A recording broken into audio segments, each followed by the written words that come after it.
There's a debate brewing over what exactly constitutes a prebiotic and whether the established definition needs to be updated. We caught up with Probiota veteran Professor Bob Rastall to get the inside scoop and asked whether the prebiotic category should look beyond carbohydrates. Well, the definition's never specified that a prebiotic has to be a carbohydrate.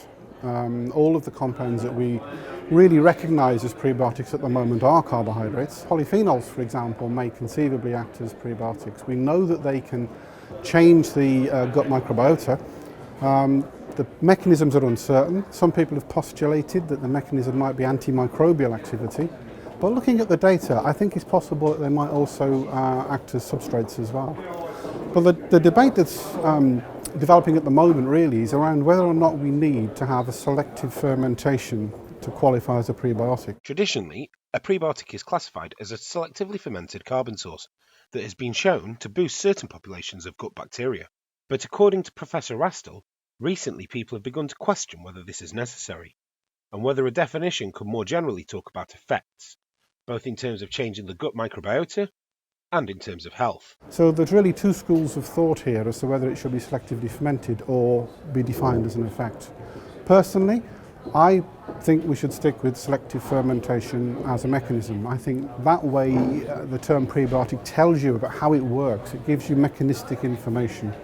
So I'm in favour of keeping the current definition, but there is a debate in the field at the moment about how it should be defined. We also asked Professor Rastall where he sees the industry and more primary level researchers at universities falling on either side of the debate.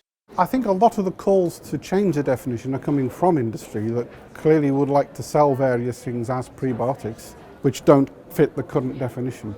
Well, as a scientist, I'm interested in mechanisms. I like to know how things work, and that's really why I like the current definition of prebiotic, because it tells me what they're doing is telling me that it's a selectively fermented compound. And a lot of the health benefits of prebiotics, we believe, are due to short-chain fatty acids, for example, that are products of fermentation. So I personally like the current definition, and I think fermentation is important in the action of a prebiotic. And the debate hasn't just been about what prebiotics do, but also where they do it, which isn't necessarily in the gut. The latest definition that has scientific credibility really is the ISAP definition from 2010. And at the ISAP meeting in Canada, where we came up with that definition, we discussed at great length the application of the prebiotic concept to other ecosystems.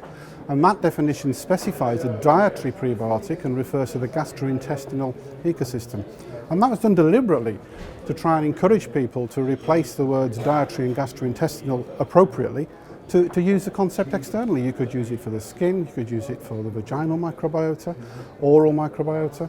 Who knows, anywhere where you've got a complex microbial ecosystem with elements of competition and nutritional competition, potentially you could influence that through nutrition.